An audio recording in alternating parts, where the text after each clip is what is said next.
So I do feel like we're on a journey of wonderful and fun possibilities with our families. And so a big part of what I'm encouraging us to all do together this week is to get motivated and recognise the godly potential in our families, and maybe give you some ideas how you can start some changes if they're needed. And so yesterday we looked at training along the way and encouraging the opposite virtue. So if your child has trouble with selfishness, to look out and praise thoughtfulness. And we're going to finish the process tomorrow of parenting, but today I want to change a little bit in this session and just to highlight how important the work that we're doing is and how serious it is. So I'd like you to think of your family as a project together, as husband and wife. Or perhaps it's your project. What is your shared vision for your family? And while we're away from family life, perhaps it's a good time to think about what influences are on your family.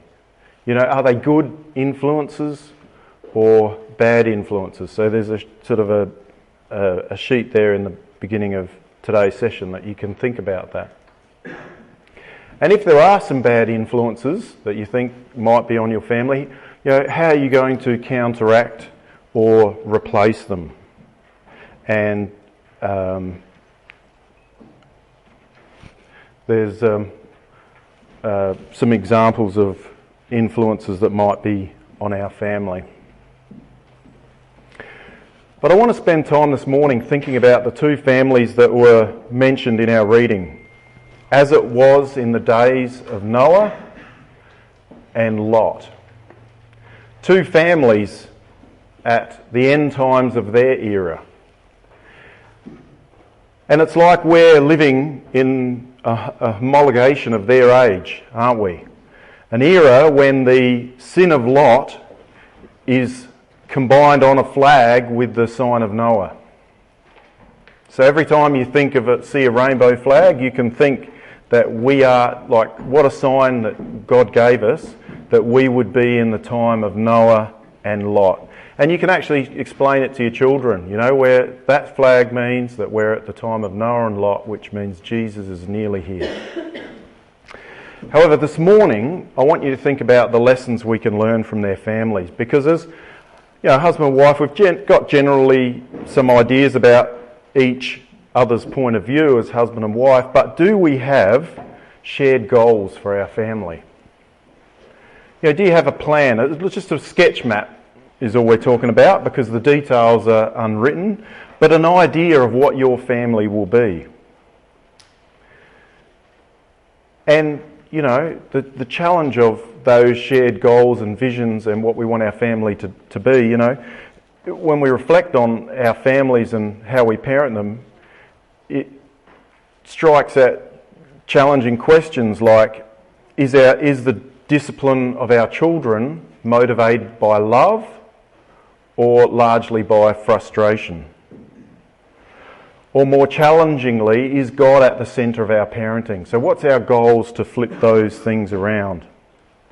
Is self-centeredness and self-satisfaction, either ourselves or our children, at the centre of everything we do at the moment? And the challenge is that the world out there now is not the same world that your parents grew up in and guided you and I through. And while we now probably all realise that society is no longer on our side, I'm confident that it's really, we actually have the ability to maintain our family goals as long as we're not focused on it being just what we do as a parent, but it's actually knowing why we're doing what we're doing that's really important and that will see us through. And the reason, as we've been talking all week, behind our parenting is because of God's purpose, to fill the earth with his glory. And we're given the opportunity of shining a bit of that light that will soon fill the earth, but we get to kindle that light in our families. So the purpose of us as parents is to teach our children about God, His character, His holiness, and what He wants us to be. And how do we do that? By being consistent, just, and fair parents, because we show God to our children. Now, this is really critical in the last days, because there's such pervasive moral issues that your children will encounter potentially on a daily basis that if you really haven't prepared them adequately, they are definitely going to struggle. So,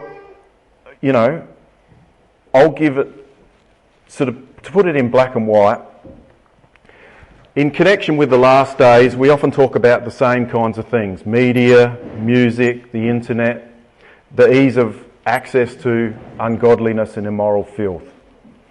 But really, in essence, what does all of those things come down to? It's a moral problem that has to do with the heart. It's not a legal issue about external behaviour. What I mean is it's about conscience, making good choices, not being selfish and self-centred, but resisting the lust of the eyes, lust of the flesh, the pride of life.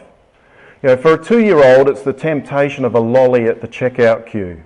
And if you can teach them restraint and self-control and denial of self, that's the same skill set that's needed when a pop-up appears on the computer screen of a 14-year-old boy and they need restraint not to click it. And it's the same restraint that we ourselves need with some news headlines on our computer or in certain posts on social media. Some salacious headlines are just not worth clicking on and reading. And just like we have an abundance of junk food paraded before us in attractive and convenient packaging, yet we strive to teach our children healthy eating habits, so too we need to teach our children healthy moral habits for their spiritual health. And we've seen that the challenging of parenting is not just about teaching our children, but it's a learning and development process for our characters as well. And that's probably the hardest thing about parenting. We're learning to be like God as our Father, at the same time we're teaching our children. And, think about learning to be like God. Remember the last day, probably don't have to think back too far. Remember the last day when you'd run out of patience with your kids? Well, that's a day you learnt to be like God, because after He's run out of patience, what comes next in God's character? Firstly, He's compassionate, then He's gracious, and then after He's run out of that, then He's slow to anger. And what happens when He's run out of patience and His patience is exhausted? After that is abundant loving kindness. And we see the long-suffering qualities of God in the times of Noah and Lot, where the patience of God waited. So we need to learn these godly qualities. And that's why God gave us these children. So never forget that we parent for God, not for our whims and convenience. And there's 7 positive virtues there and 1 negative one in the next verse. And so it's unrealistic for me to say never be angry and frustrated with our children. But, yesterday I said mentally think in your mind how you're generally characterised by your behaviour to our children. Our frustration, we want to aim at having it a proportion of 7 to 1. If we can keep it in that balance, then we're doing a very good job of being God to our children. So I want you to think about living in our last days in the terms of the last days of Noah and Lot. Both of them saved nothing other than their family. However, we want to be way more like Noah than Lot when it comes to the crunch, even though they're both commended as righteous men. So, what can we think that we can extrapolate about these two families, what they did or didn't get right in their families before it was too late? Any ideas? Just quickly. Have to call out quick, not got much time. Communication, yep. So Noah was preaching, he was active. Noah's family worked with him on the ark. Yeah, they had a family project. Excellent, yep. Family choices, they chose to go where they went, live where they lived. Yeah, and it's not just their family choices of where they live, but also their marriages. I mean, the choices that Noah's children made in marriage were starkly different to Lot's. Yep. That's a good list. I think I'll pick up on the point that Noah preached. It seems obvious he taught his children the truth. And then therefore, that's why his children seem to be, from Scripture, seem to be married in the truth. And they had a family project where they built the ark, they stayed in the ark. The other one is obedience. Remember, obedience is our family characteristic of God. Like, that's why he chose Abraham, because he was obedient. So Noah and his family and his children showed absolute obedience. Everything God said, they followed. And there is a record of Noah communicating with God and praying to God. So in the end, the entire family's saved. Whereas Lot, he's a classic drifter. He drifted into Sodom, and his family just kept drifting. He vexed his righteous soul daily, we're told, but it's only his soul that got vexed. There's no record of him actually communicating his vexation out loud or explaining the principles by which he was frustrated to his children. So internally, he was had right thinking, like knew the right principles, but there's no record of him sharing them. And we know that because his wife's heart was in the city. And his daughters, I mean, there's just a whole question mark over that whole thing. It's just crazy how lost his daughters were in that whole situation. And where's the record of Lot's prayers? Like, we've got record of Noah praying. It's not really any record of Lot praying. And it's almost like a list of all ticks of what to do with Noah and all crosses of what not to do with Lot, isn't it? So let's start with the obvious. Lot drifting into Sodom. It started when he was in the plain with his tent towards Sodom, we see there in Genesis 13. He chose the valley of the Jordan Valley, and he pitched his tent towards Sodom in verse 12 of Genesis 13. He ended up dwelling in Sodom, and then he's in the gate of Sodom, actually like as a ruler or administrator, even though he hated what was going on there. And there's many ways that we can be the same when we just drift into unhelpful habits in our life. So first thing I'm going to deal with is the media, because it's such a big part of our age. And first thing is screen time. And I work in IT, but I read the research and the facts are in. They've been in for years. There's numerous studies that have reached the same conclusion, and that is no screen time for under 2s. And between 3 and 5, less than an hour a day is all that's recommended. And this is recommended not for any moral reason, but just for the neurological development of our children. So when I'm talking screens, I'm talking access to all screens, not just the TV. We can sometimes think we're doing a good job of not giving the kids TV, and they've got unlimited access to other types of mobile devices. So this is research of cognitive development, self-control and concentration in our children. And so if we allow them unlimited access to screens, we're doing them a real disservice in their cognitive development in those areas. In fact, free play is the most helpful thing for the cognitive development of our children. And the shocking finding of this kind of research was that even a screen in the background, where it's not even a child's program, showing something of adult interest, while the child is doing their thing and will only glance at the screen less than 5% of the time, the effect of having a screen in the room on is dramatic. In that environment, a child will only free play and amuse themselves for half the amount of time of a child in a room with no screen on. So I'm not saying no screens for you. I'm saying if you're not actively looking at something, turn it off. Don't leave the screens running in the house with a young child, because the way that their brain is developing, they've got more than enough stimulation from everything that's going on around them, and screens are really unhelpful. So, as parents, we've got our own habits and relaxation, and, we may really not want to know this, but if we want to be good parents and parent for the glory of God, don't leave screens on when no one's watching. If it's on for a program, that's fine, but after that program's finished, turn it off. And, whatever the age of our children, and ourselves included, we need to teach self-control when it comes to media consumption and screen time. And thinking of Lot drifting into bad habits, I was mindful of, the thing in our area was the baby sitting in front of the DVD, now it's in front of the iPad.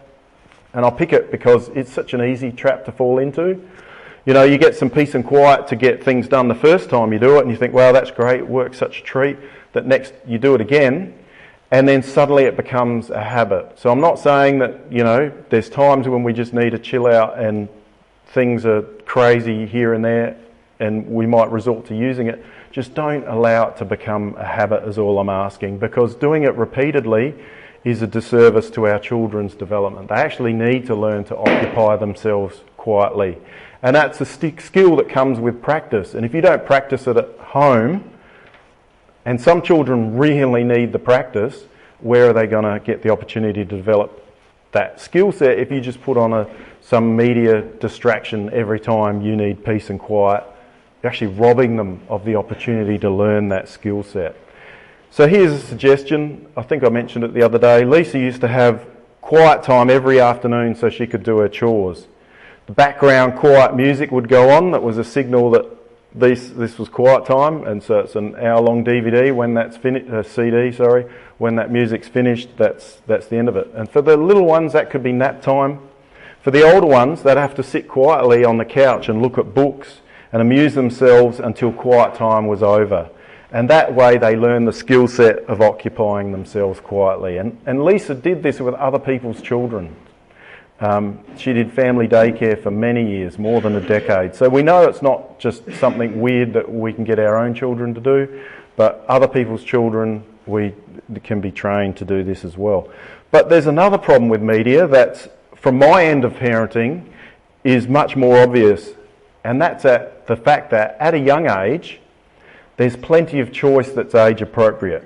I mean, I know play school's sort of gone off the radar in terms of their social agenda, but there's Thomas, Spot, Blue's Clues, Veggie Tales, Dora the Explorer. So there's all this really great material for a young child, but after that age, it becomes really, really difficult to find age-appropriate material. But now you've created an appetite and an expectation. And what are you going to fill that appetite with? So I'm not saying no media, I'm just saying be careful.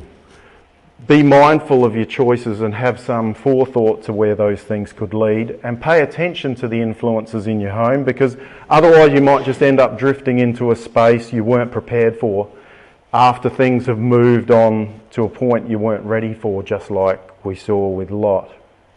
And with computers, my suggestion is make sure they're in a common area.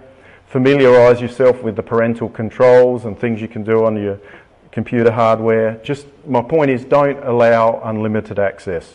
And so, I'm in IT. The kids used to laugh. We had more computers in the house than people, but we implement, because I ran mail servers and all that. So it's not they all had one computer each. They shared one, but we implemented computer time for our children, so that their screen time was a reward system. So the way it worked is if they did all their daily chores every single day, at the end of the week, that equated to a certain number of points. And that became a really good consequence, because if they misbehaved, just a general consequence could be that they lost some points off their screen time. And at the end of the week, those points equated to minutes of computer time, and so that's when they were free to convert their points to minutes and use that on a screen. And how did they regulate that? By using the oven timer. And they would wake up in the morning and come into our bedroom, can we have computer time? Yep. And we'd hear the beep, beep, beep, and they'd police each other. But, you know, these days there's actually apps that you can get on your phone where you can reward children with screen time, and they've got to put their PIN number in, and there's their screen time that they can use, and then the app closes the device down. And with computers, maybe take note of this website, safesearchkids.com. Yeah. How do you work that in with homework? Yeah, so And the kids yeah. need homework that they have to do. Yeah, so this was separate to homework. So if it was homework and they needed to type something up, the computer was there, and that didn't. What about something that's more kind of, okay, this is going to sound funny. One of my kids quite likes mathletics. So Yep. that's fun for him, but it's also an education tool. Would you kind of just... Yeah, so you've got a choice. Their computer time was a lot of educational games because that's what I thought was important. But you can also make it like their spelling word list at the end of the day, like they're supposed to do their spelling words. Maybe they do get 10 minutes of mathletics, but that's still really homework. So this was just free time, leisure time. So yeah, the computer, if it was homework and they needed to type something up, that didn't count to computer time. That's what the computer was there for in the cupboard. So just take a note of this site because, and I suggest setting it for your homepage if you've got young kids, because I know Google has Safe Search. It doesn't work really that well with images, I've found. There's a lot that gets through. Whereas this is like a cocoon, it is actually by Google, owns it, but it's even more, it's curated rather than by an algorithm. So that's a really good site for setting as your homepage. And then the kids can go search for images and videos relating to their school homework, and it's a bit safer. But thinking about media, instead of the easy option of distracting our children with screen times, it means as a parent, we actually have to put in some effort to providing alternate activities. So in your handbook, at the end of today's session, there's a massive list of really good outdoor activity ideas and play ideas for what a child should be doing by age 12 in your handbook. And there's other extracurricular activities like sport or music there's benefits in that, not only of just occupying them, but the teamwork and cooperation they learn playing a sport we found was really helpful. Our older children having a part-time job and having to be organised and getting their own income, but also it helps keep them occupied. They learn the skills of prioritising and budgeting the small money that they have and being responsible as really good side effects of getting a part-time job. But on top of all that, again, our example is really, really crucial. Do we have self-control when it comes to the consumption of media, or are we part of the problem? So remember that adage we talked about on Sunday, far more is caught than taught. So thinking of alternatives to screens, here's some things that make for really positive family fun times together. One of them is reading aloud to your children. We often as parents do it when our children can't read, but once they can, my appeal to you is don't stop, keep going. So I'd always read to my children a book that was at least a couple of years ahead of where they were in their reading skills. And there's a URL in your handbook where you can actually download a spreadsheet of good books. And what I mean by a good book is a book that has no moral ambiguity in it. If you do the wrong thing, there's consequences. I well remember my boys at an astonishingly early age wading through the entire Lord of the Rings trilogy one summer holidays because I'd read as a bedtime story The Hobbit. And once they'd got a taste of that, they wanted to go on and read the rest of it. Read Harry Potter aloud to your children before you show them the movies. It's so much more fun. And not only are you developing their imagination, their cognition and vocabulary, you're actually demonstrating the importance of time together. Sure, you're reading a good fun book together, but the fact that you made time for them is what really pays off in the long run. Because if you've invested time with your children when they're younger, they'll take it for granted that you'll always be there for them. But if you neglect to invest in your children, they'll assume that you're not there, and it'll be very difficult to build bridges when they're older. The other really good alternative is games. I mean, we've invested heavily in the games cupboard as our children grew older, and we'd play games sort of one Friday night a month. And if you only know about like Monopoly and Scrabble, you need to get out more. There's heaps of fun games released in the last decade. Some of our family favourites: Codenames, Carcassonne, Ticket to Ride, Telestrations, Settlers of Catan. And so if those names mean nothing to you, you need to get educated. Games are a really good fun alternative to TV and screens. It's great for the family. And then they want to invite other families around to battle them in Codenames or something. It's really good. On the topic of things slipping in and taking over without us noticing, phones and mobiles. I said the other night that every message, we need to instruct our children that every message that they send on the internet or via a phone is a postcard. It can be shared with other people by the person receiving it. You've got no control over what they do with it. So, and as a one of our family rules was any messages they sent could be read by their parents. And so that's why we created family social media accounts. But with phones, the phone was never their own. We bought a family phone. So, if one of them was going out, they took the family phone with them. And we found that we only needed one phone amongst our three, because generally they were doing something in pairs or with a friend.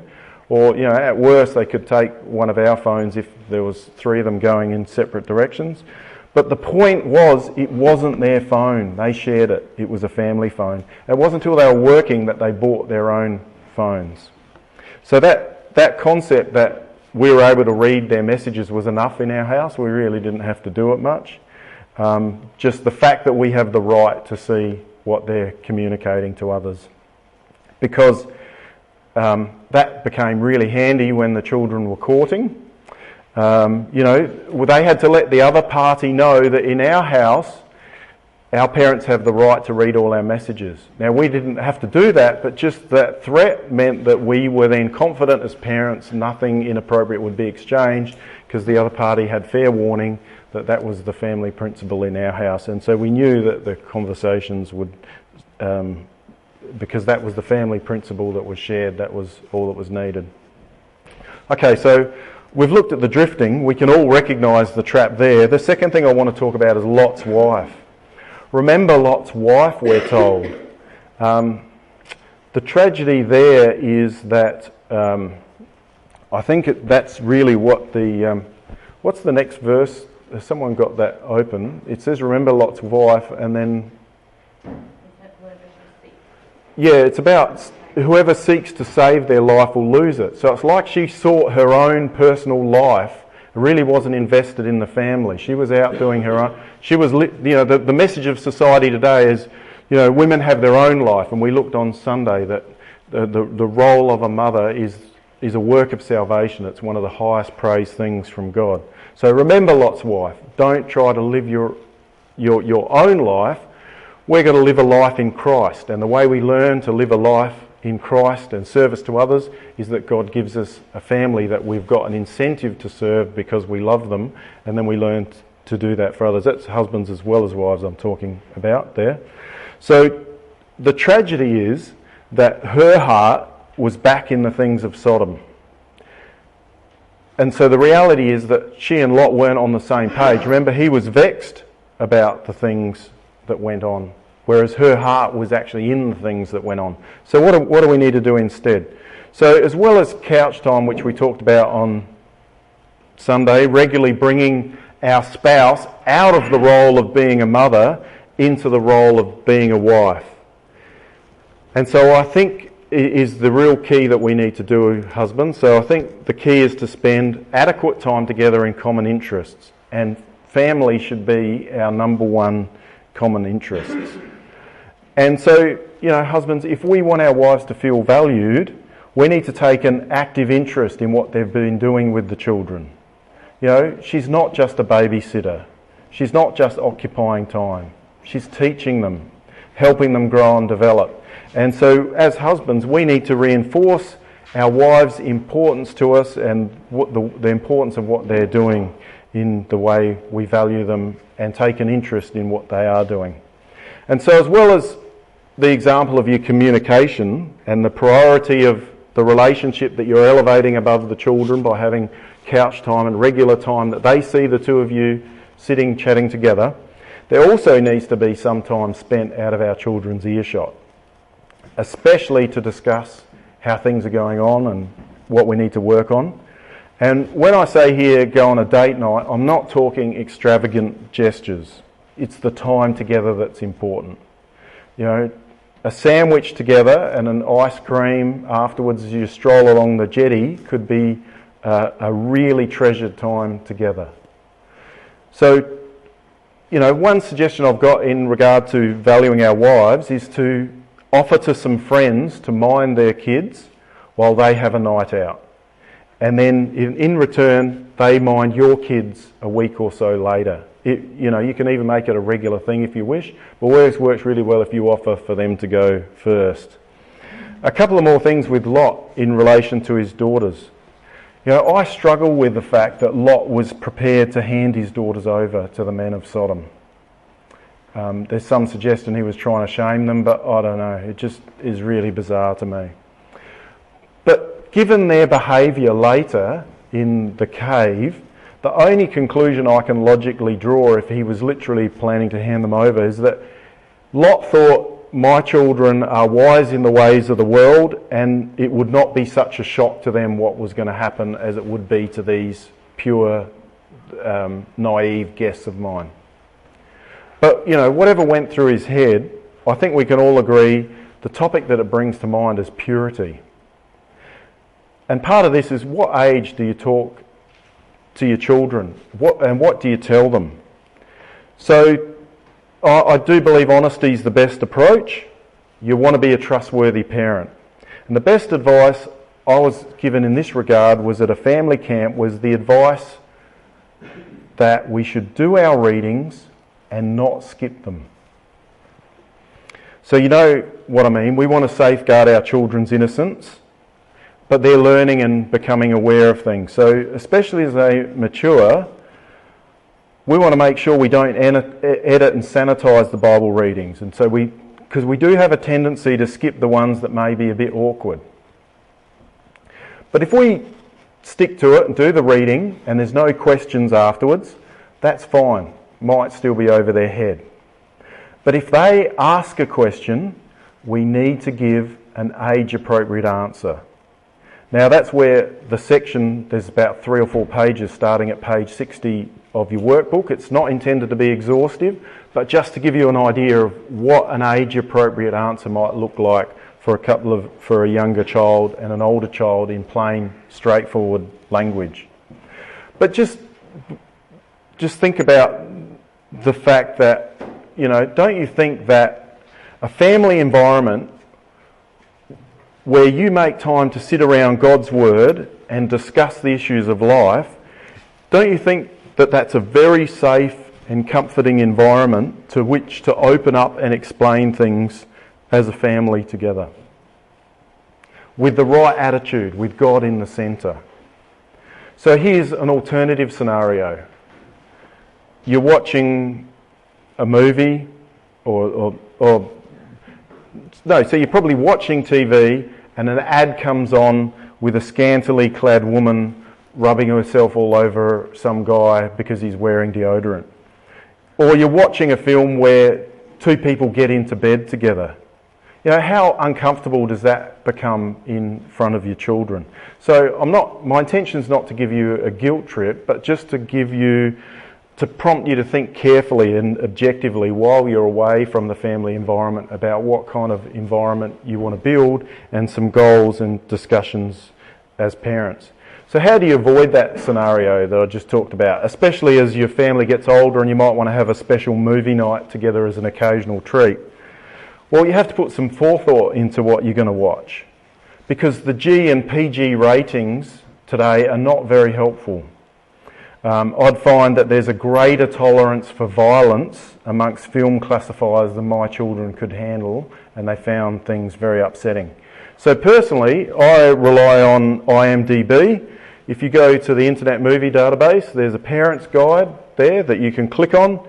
And so here's Titanic, and I pick on Titanic because it's such a popular movie, it's so easy to target, and it gives you all the incidents of nudity and violence and a rating of, you know, how much there is. So you can actually be informed before you watch the movie. The other thing is that you can actually Google, there's a number of these out there, Christian review sites, where from a Christian perspective, they'll actually give a moral rating to the film based on their assessment of, you know, whether it showed, you know, parents fulfilling their obligations or the kids were smart alecks and got away with doing something wrong. They are overly sensitive to fairy and wizard themes, so just be aware of that. But they don't just check one, do some research, but I'm saying there's some really great resources so that you don't get caught in that trap. And, you know, there's some really great family experiences where we sat and watched the Charlie and the Chocolate Factory, the new one, not the old one, because the old one he does do the wrong thing and gets away with it, and with a bowl of chocolate, and every time they said candy we could unwrap some and eat it.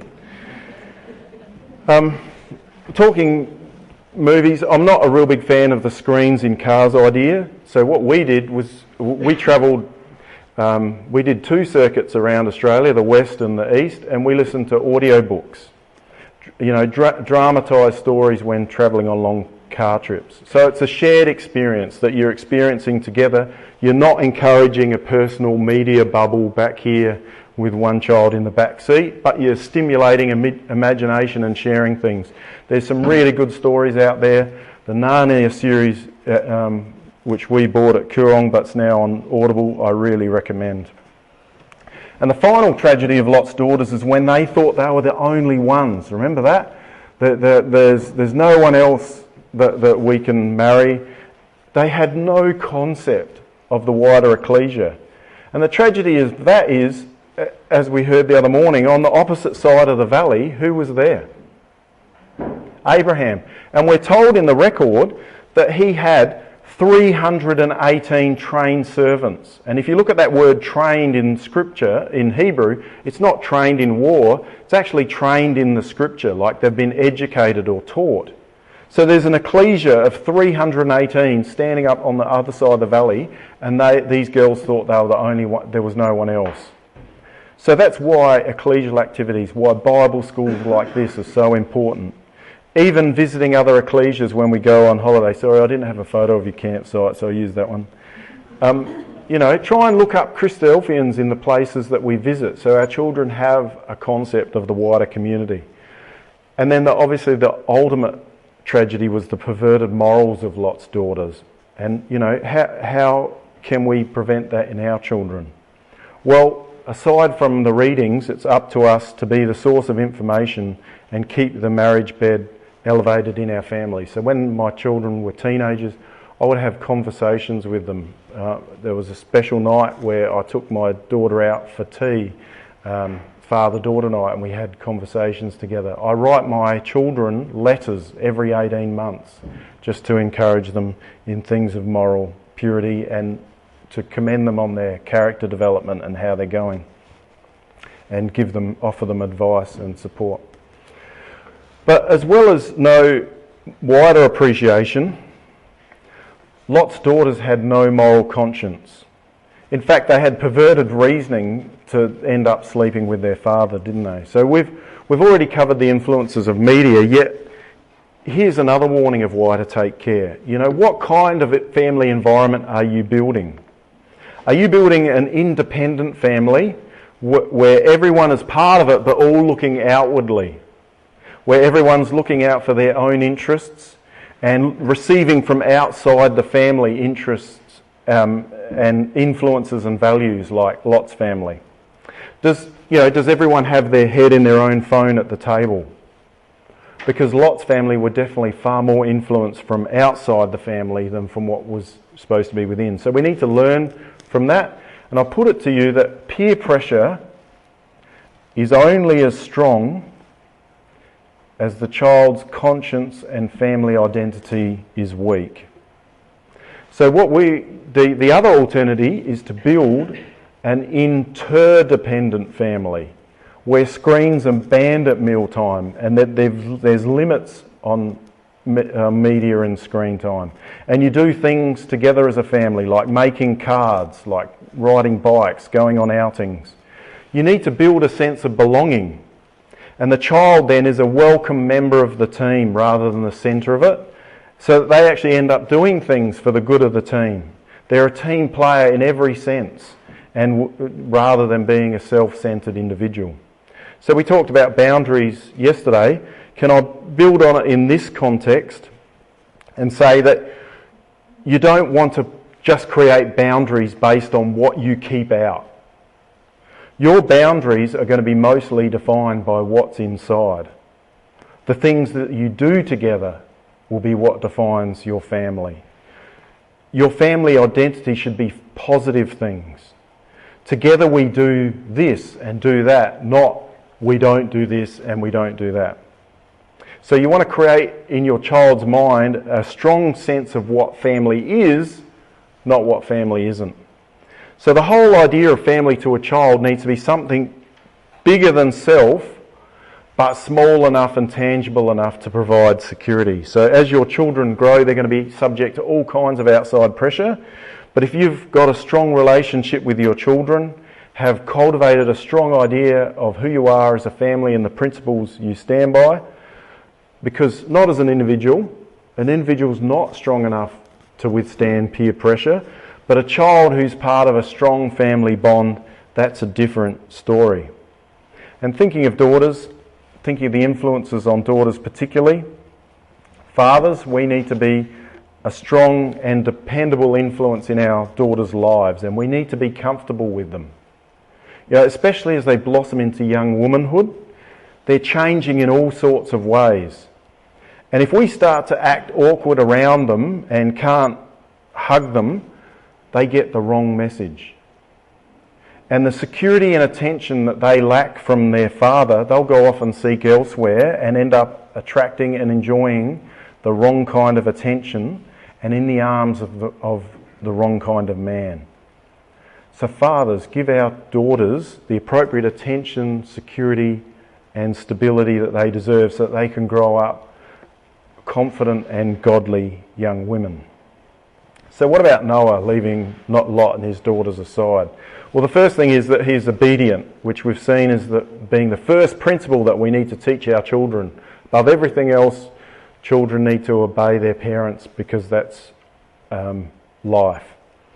And how can we ever expect our children to learn of God if they don't learn to obey us as parents first? It's that simple, it's that important.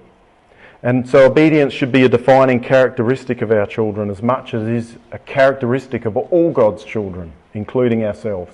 So we need to teach it to our children. And as well as obedience through his life, like we discussed, Noah had family.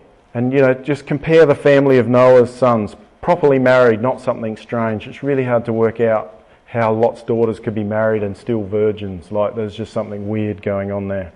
So we know that in the last days, it's going to be characterised by a time of marrying and giving in marriage.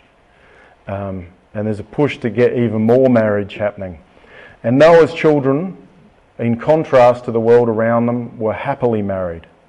So we need to set the example to our children. Teach our children about good marriage.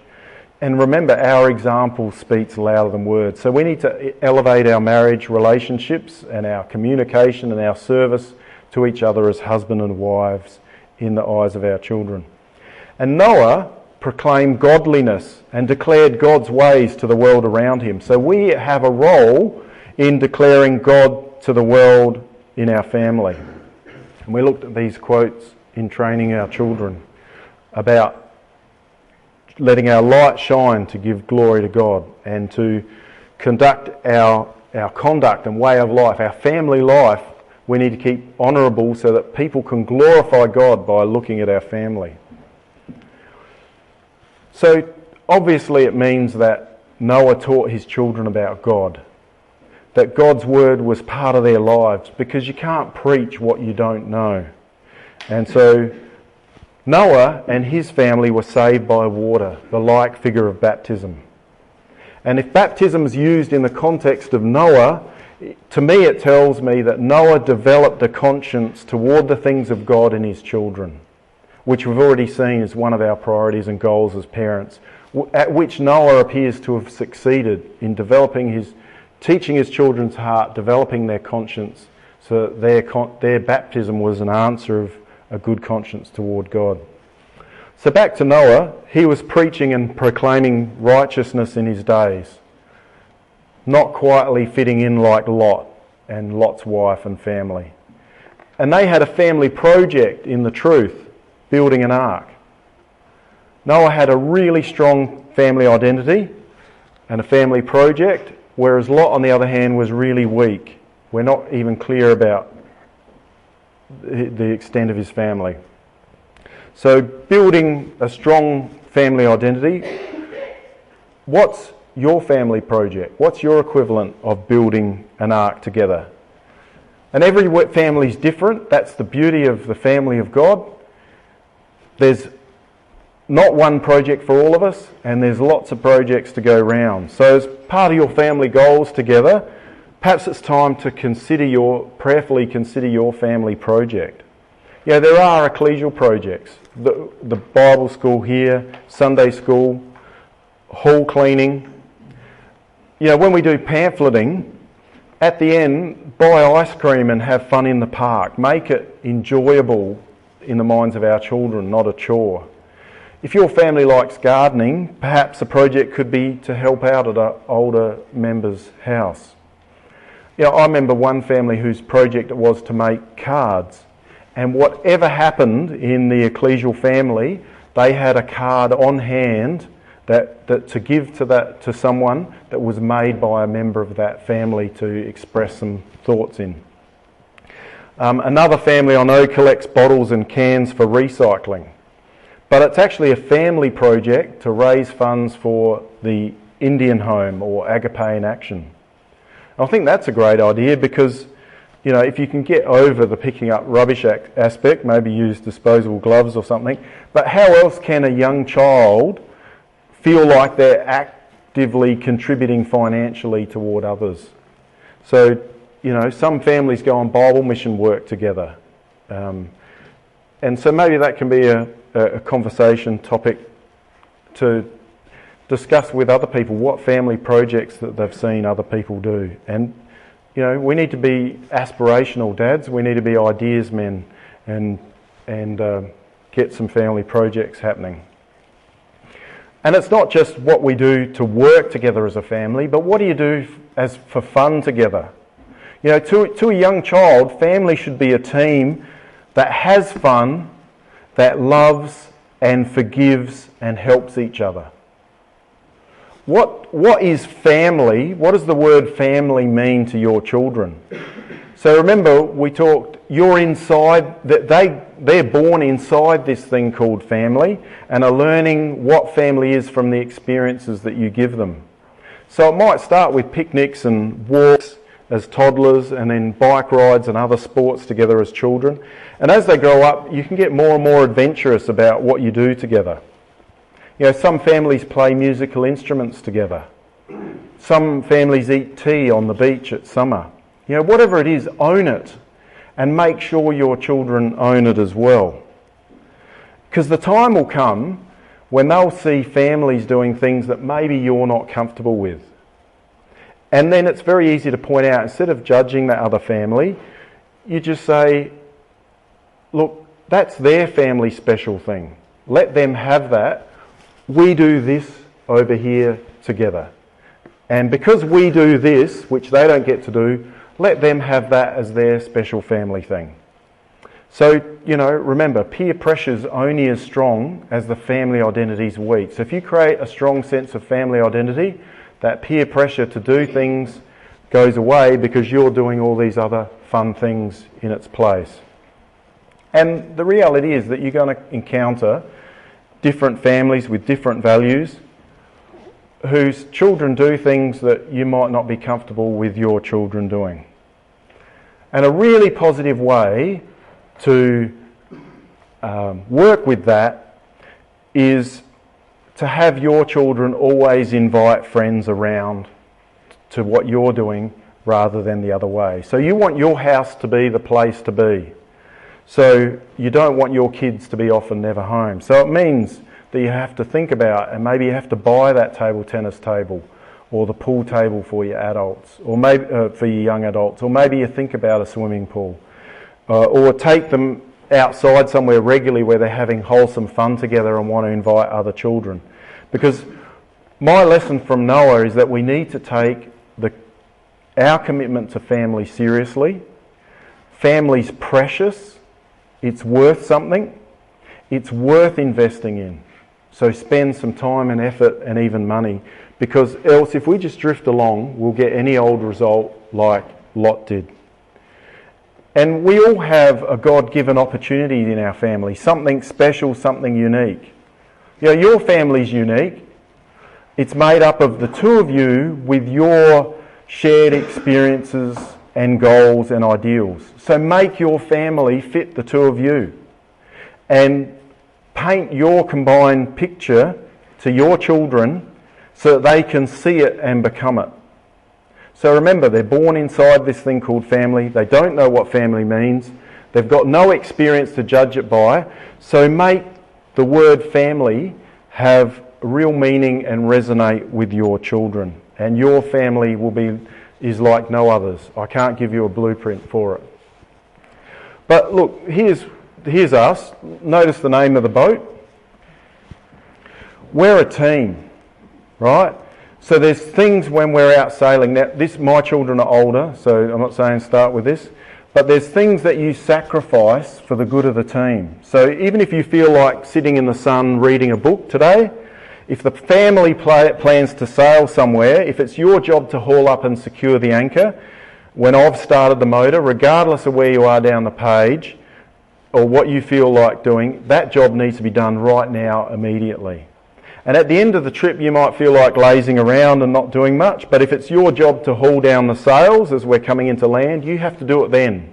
You've got no choice. You're part of the team. Everyone has to pitch in and do their bit. And at night, you know, we're anchored and we play cards and games, and because our children are teenagers at this point, we're becoming transitioning into real friends with our children, playing with our kids all day, because they've got no friends to be with other than ourselves. We've taken them away. So look, our children were older. You don't start here. We started with family picnics and moved on to holidaying and riding bikes together. But just that's an idea of where it can lead. And as well as enjoying having family with me, there's a couple of other things I enjoyed about our trips. You know, one is I'm in IT, so going where there's no mobile coverage, where instead of being on call 24/7 to look after servers, no one could contact me out in the middle of Lake Argyle, and I could switch off, and it was great. But also, when I woke up in the morning and I prayed, we said a family prayer to God to pray and keep us safe.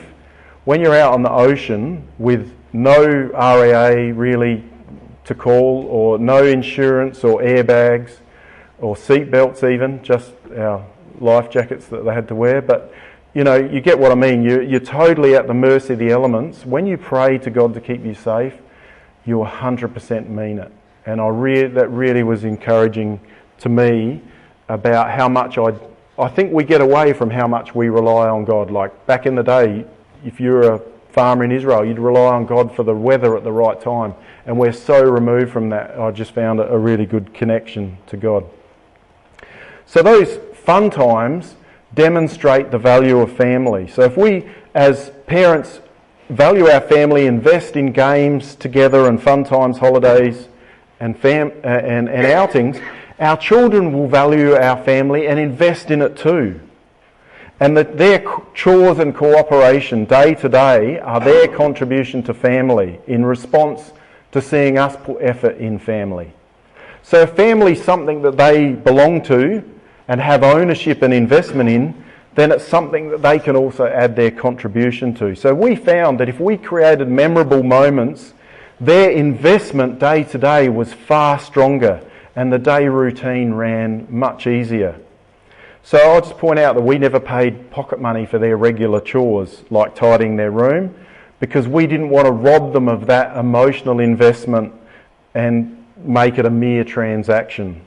Instead, we had jobs that were a known value, like if they washed my car, it was $5. If they vacuumed it as well, it was another $5. If they cleaned all the windows in the front of the house, that was $5. The back was $5. So if they wanted to earn money, there were chores that were worth a certain value over and above their daily routine. But their daily routine was their emotional investment and their contribution to the smooth running of the family in response to the value that we as parents put in it by the things we invested as well. So it was never a mere financial transaction what they did for the family. So the last thing I want to make, point I want to make from Noah and Lot before we get on to our challenge for today is that our family cannot operate without one of the greatest attributes of God, and that's forgiveness.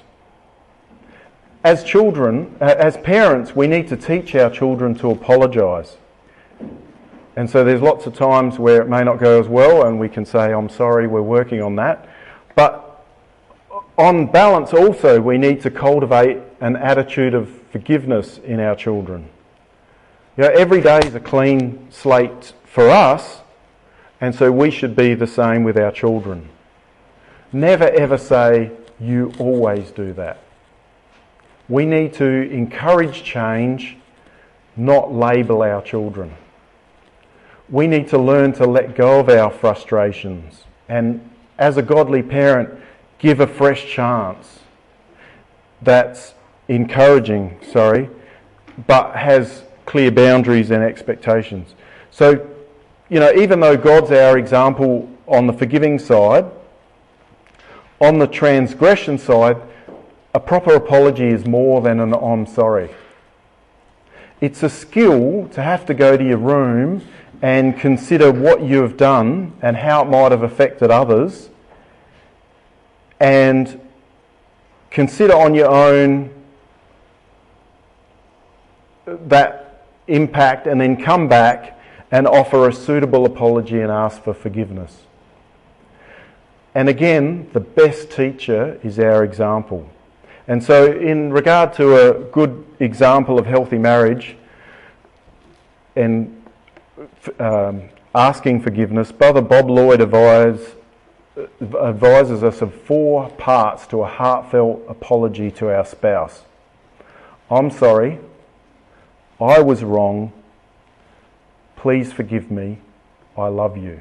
So if that's the example that we're setting for our children, then our children can learn to give a proper apology also. So we've been talking all through the week about being like God, or holiness really has been the topic in parenting. Teaching obedience, instilling thankfulness, showing kindness to each other, demonstrating and teaching forgiveness and personal responsibility. Paul warned Timothy that the last days would be the exact opposite of these characteristics. And I think this slide of 2 Timothy 3, we can see today as the reality of the environment that Paul was warning Timothy about. We can see that mindset around us. Yet we want the exact opposite to be the characteristics in our children. And so if we do nothing and just drift along, that's how our children will end up, because that's the environment they're in. Remember Lot's wife and family. So we are swimming against the flow with our families. So we want our families to be humble, to love God, to be grateful and thankful, which means we have to put more effort in. Because if we don't, if we stop swimming against the current, our families will drift along, and that will be the result. So picking up the idea of us being counterculture and bring it back to Noah, think of this quote in Hebrews 11. By reverent fear, Noah saved his house by living counter to the world around him. His world being exactly as Paul described also. And because he stood apart with his family, his godly life in direct contrast to theirs, the people around him were without excuse. And so by Noah's faithful and reverent example, the whole world was condemned. And we too should be condemning the list of what's in the world by our faithful examples. And so while I'm talking about Hebrews 11, have you ever noticed that to those involved in this chapter here, in this list, none of them are attempting to do big things. They're just looking out for the best interest of their family. And yet God picks that up and labels it as faith and records it for us to see as an example. So we talked about Abraham before. He's one of the faithful in Hebrews 11 because he lived his life in the kingdom and dragged his family around in a tent. Noah, by faith, he built an ark to save his family. By faith, a Hebrew couple hid their baby son, part of their family.